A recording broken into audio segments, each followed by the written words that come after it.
Hi friends, welcome to 5 Minutes Tech YouTube channel. Here is Vivo V29 Pro 5G smartphone. In this video, you will learn how to set up double tap to turn on the screen in your phone Vivo V29 Pro 5G. First of all, lock your phone and phone screen is off now.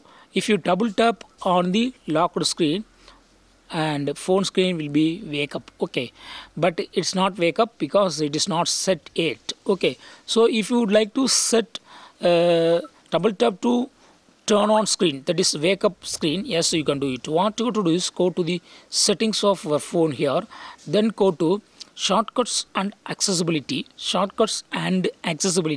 and go to smart motion, then smart screen on off, and here's go to double tap to wake, just to turn on this button. Now lock your phone and double tap over the locked screen, and see here phone screen is wake up. Okay, that is phone screen is turned on when you double tap on the locked on off screen. Okay, so in this way you can easily enable double tap to wake up the screen in your phone Vivo V29 5G smartphone.